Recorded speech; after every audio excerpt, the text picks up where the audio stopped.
تو be be سیدہ خدیجہ رضی اللہ تعالی عنہ ورقہ ابن نوفل کے پاس لے گئیں. ورقہ ابن نوفل نے جب ساری کہانی سنی تو اس نے کہا ابشری یا خدیجہ نزل علیہ الناموس الاکبر ونزل علیہ الذی نزل علی موسیٰ علیہ الصلاۃ والسلام، کہ مبارک ہو یہ جو واقعہ بتلا رہے ہیں ان پر تو وہی ناموس اکبر، وہی روح الامین، وہی اللہ کا فرشتہ اترا ہے جو حضرت موسیٰ علیہ السلام پہ اترا. اور یہاں یہ بات بھی یاد رکھیں کہ حضور کی بعثت سے پہلے کچھ لوگ ایسے بھی تھے مکے میں جو موحد تھے، اللہ کی توحید کو مانتے تھے، لیکن بیچاروں کو تفصیل کا پتہ کوئی نہیں. جیسے ورقہ ابن نوفل، یہ بھی دین نصارہ میں تھا، یہ بت پرست نہیں تھا، یہ بتوں کو سجدہ نہیں کرتا. اسی طریقے سے اور عمرو ابن نفیل تھا، اسی طریقے سے قص بن قیس بن ساعدہ تھا. یہ وہ لوگ تھے جو دعوت توحید دیتے تھے، لوگوں کو کہتے تھے کہ دین حنیف اختیار کرو، دین ابراہیم علیہ السلام اختیار کرو. یہ تم جو بتوں کو پوجتے ہو اور بتوں کے آگے سجدہ کرتے ہو، یہ کوئی دین نہیں ہو سکتا. یہ کیسا دین ہے کہ آدمی اپنے ہاتھوں سے بت بنائے اور ان کو آ کے رکھ دے اور ان کو پھر دیوی دیوتا سمجھ کے پوجنا شروع کر دے. یہ بات نہ عقل میں ہے اور نہ نقل میں ہے. ان چیزوں سے بچ جاؤ. اور بڑی عجیب عجیب کیسے ابن ساعدہ عجیب عجیب باتیں کرتا تھا، اور اللہ نے خدا کی قدرت دیکھیں، اس کو اتنی بڑی حکمت بھی دی تھی، علم بھی دیا تھا، اور اس کو اللہ نے اتنی بڑی وجاہت دی تھی کہ جب مکے والوں نے اس کی توحید کے سبق سے تنگ آ کے اس کو مکے سے نکال دیا تو اس نے باہر جا کے ایک چشمے پہ ڈیرا لگا لیا. اس چشمے پہ جنگل کے درندے آتے، شیر آتے، چیتے آتے، بگیاڑ آتے، پانی پیتے، اس کے ساتھ بیٹھے رہتے. اور کبھی کبھی اگر ایک جانور پانی پی رہا ہوتا اور دوسرا اس کے اوپر کوشش کرتا اس سے آگے پانی پینے کی تو وہ ان کو ڈانٹتا اور مارتا اور کہتا ہے اس کو پانی پینے تو کیوں زیادتی کر رہے ہو. یعنی اس کا حکم جو ہے وہ درندوں اور چرندوں پہ بھی چلتا تھا، لیکن وہ توحید پہ تو رہے، لیکن ان کی دعوت میں اتنی اثر پیدا نہیں ہو سکا. اب حضور صلی اللہ علیہ وسلم کی جب آپ نے ورقہ ابن نوفل کی باتیں سنی تو ورقہ نے ایک خاص بات یہ بھی کی. اس نے کہا کہ یا لیتنی، کہ یا رسول اللہ کاش اس وقت میں بھی موجود ہوتا اور میری جوانی ہوتی، تاکہ میں آپ کا انصار بنتا، آپ کا خادم بنتا، آپ کا معاون بنتا، یہ قوم آپ کو مکے سے نکالے.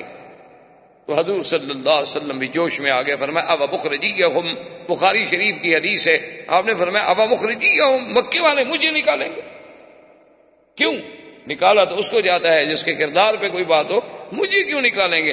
اس نے کہا حضور آپ پریشان نہ ہوں، جتنے نبی گزرے ہیں ان سب کو قوموں نے نکالا ہے، ان سب کو ہجرت کرنی پڑی ہے. حق کہنے والوں پر یہ امتحان آتے ہیں. یہ کبھی نہیں ہو سکتا کہ حق کہا جائے اور تکلیفیں. اس لیے ہمارے ایک عالم دوست فوت ہو گئے، اللہ ان کی قبر پہ رحمت فرمائے. وہ کہتے تھے یہ کبھی نہیں ہو سکتا کہ آدمی حق کہے اور لوگ حلوہ کھلائیں. انہوں نے کہا یہ حلوہ کھانے والے جو ہیں نا یہ سمجھ لو کہ پھر حق نہیں کہتے، ورنہ اللہ کے انبیاء کو تو پتھر ملے اور ہمیں حلوہ آخر کیوں ملتا ہے؟ اس کا معنی ہے کہ ہم کچھ حق کھل کے کہہ نہیں رہے، ہم کچھ تھوڑا بہت اوپر وہ شوگر کوٹڈ کر رہے ہیں کنین کھلانے کے لیے، اس کے اوپر کوئی میٹھا میٹھا لگا رہے ہیں. ورنہ اگر کھل کے حق کہیں تو اللہ کے نبی کا لوگوں نے حق برداشت نہیں کیا تو ہمارا حق کون برداشت کرے؟ یہ کیسے ہو سکتا ہے کہ الحق مر، حق تو کڑوا ہوتا ہے؟ یہ تو کبھی ہو نہیں سکتا کہ حق میں میٹھا، حق تو کڑوا لگے گا. تو حضور صلی اللہ علیہ وسلم واپس تشریف لے آئے تو یہ آپ کی نبوت کی ابتدا تھی. سمجھیں نبوت کا معنی کہ وحی تو اترنی شروع ہو گئی، اب آپ کی نبوت تو شروع ہو گئی. لیکن ایک ہوتا ہے کہ آگے دین کا، تبلیغ کا، رسالت کا، پیغام کا، اوامر کا پہنچانا، وہ ابھی حکم نہیں ملا تھا. پہلا حکم تو صرف اتنا تھا نا اقرأ باسم ربک الذی خلق، آپ پڑھیں. تو اب حضور صلی اللہ علیہ وسلم ایک روایت مبارک میں ہے کہ اپنے گھر میں لیٹے ہوئے تھے سیدہ خدیجہ کے گھر میں، اور کپڑا مبارک اوپر ڈالا ہوا تھا. کیونکہ قرآن پاک میں دو مقام پہ لفظ ہے، ایک مدثر اور ایک مزمل. مزمل کا معنی بھی یہی ہوتا ہے کسی کپڑے کا اپنے اوپر لپیٹ کے لیٹ جانا، سو جانا. مدثر کا معنی بھی، دثار کا معنی یہی ہوتا ہے کہ کوئی بڑے سے بڑا کپڑا لے کر یا کوئی بڑے سے بڑا کمبل لے کر، کوئی چیز لے کر آدمی اپنے آپ کو لپیٹ لے اور لیٹ جائے تو اس کو کہتے ہیں مزمل، اور اسی کو کہتے ہیں مدثر، دثار سے اور تزمیل سے. تو حضور صلی اللہ علیہ وسلم لیٹے ہوئے تھے. اب حضور صلی اللہ علیہ وسلم کہ اللہ کا قرآن نازل ہوا، جبریل علیہ السلام تشریف لائے کہ یا ایھا المدثر قم فانذر، یا ایھا المدثر قم فانذر وربک فکبر وثیابک فطہر والرجز فہجر۔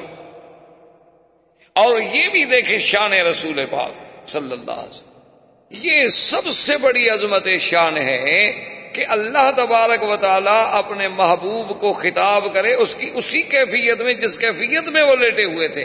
اے میرے محبوب، کپڑے میں لپٹنے والے، کپڑے میں لپٹ کے لیٹنے والے، اٹھو۔ اس سے بڑی محبوبیت کی کیا دلیل ہو سکتی ہے کہ آدمی جب خطاب کرے تو اسی کیفیت کو بیان کرے جو اس کی کیفیت۔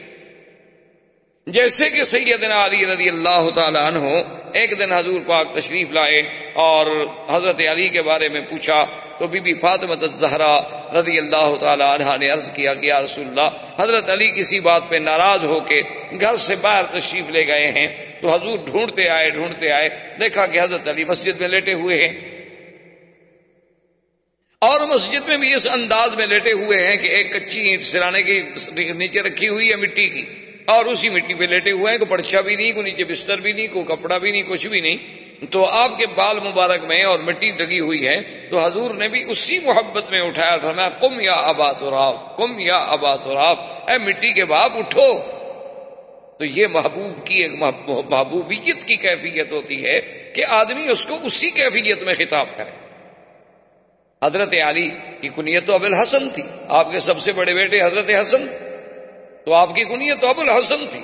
آپ کے اس کے بعد حضرت حسین تھے، لیکن ان کو یہ حضور کا پیارا خطاب جو تھا وہ اتنا بھایا اور اتنی کنیت پسند ہے، انہوں نے کبھی آج کے بعد مجھے ابھی تراب ہی کہا کرو، میں اپنی کنیت چھوڑ سکتا ہوں لیکن حضور کی محبت سے دی ہوئی کنیت کو نہیں چھوڑ سکتا۔ تو یہ معمولی سی بات نہیں ہوتی کہ اللہ اپنے نبی کو اس محبت سے اور اس انداز سے مخاطب فرمائے، یا ایھا النبی یا ایھا الرسول، جیسے فرمایا یا زکریا یا عیسیٰ یا آدم، ٹھیک ہے، لیکن اس کیفیت میں کہ اے کپڑے میں لپٹنے والے، یا ایھا المدثر قم فانذر۔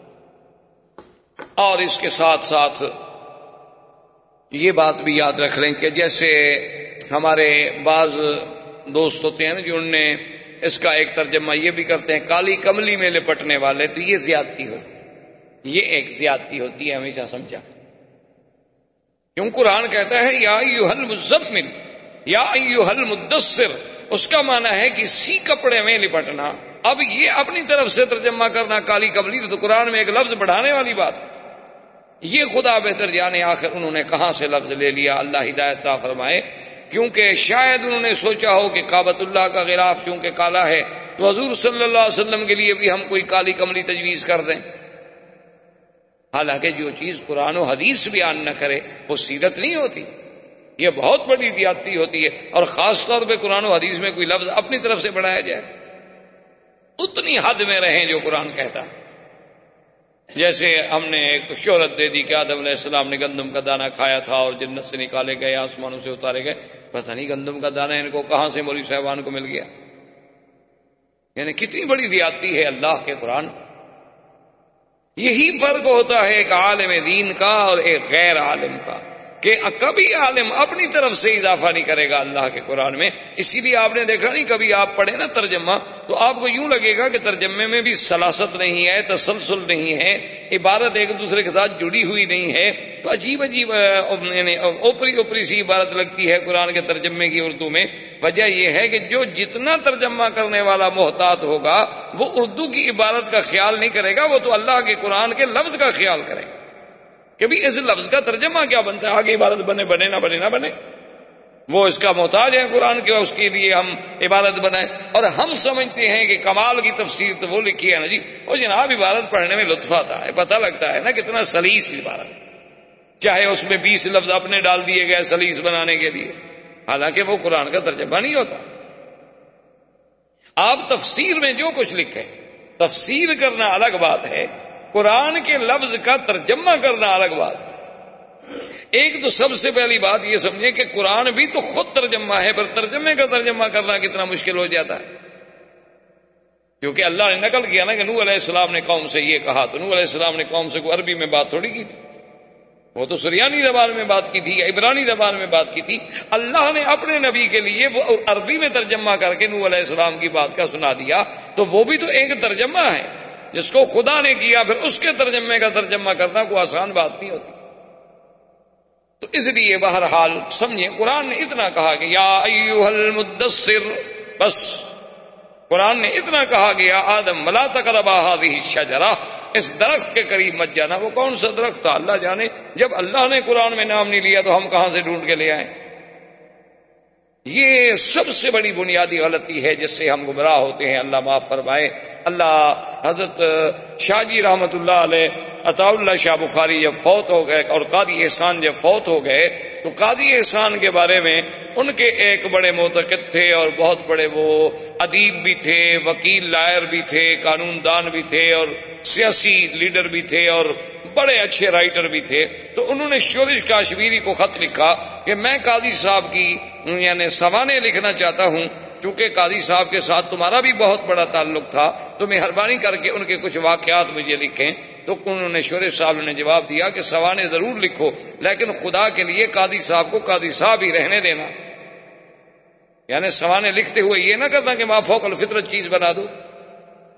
اسی لیے یہ معنی نہیں ہوتا کہ حضور کی سیرت کا بیان اس انداز میں کیا جائے کہ ان کو مقام الوہیت پہ بٹھا دیں یا الوہیت کے قریب لے آئیں. نا، نبوت کا اپنا مقام ہے، رسالت کا اپنا مقام ہے اور الوہیت کا اپنا مقام ہے، وحی کا اپنا مقام ہے. اس میں ہم ایک لفظ بھی آگے پیچھے نہیں کر سکتے. تو جب یہ حکم ملا کہ یا ایھا المدثر قم فانذر، اٹھو میرے مدنی، اب اٹھو، اب سونے کا وقت گزر گیا، اٹھو اور قوم کو ڈراؤ اور اپنے رب کو بڑا مانو، اپنے رب کی بڑائی کرو. ربک فکبر، رب کو بڑا. کیا مانا رب کو بڑا بناؤ؟ مانا یہ ہے کہ تمہارے اوپر ہر حکم تمہارے رب کا چلے.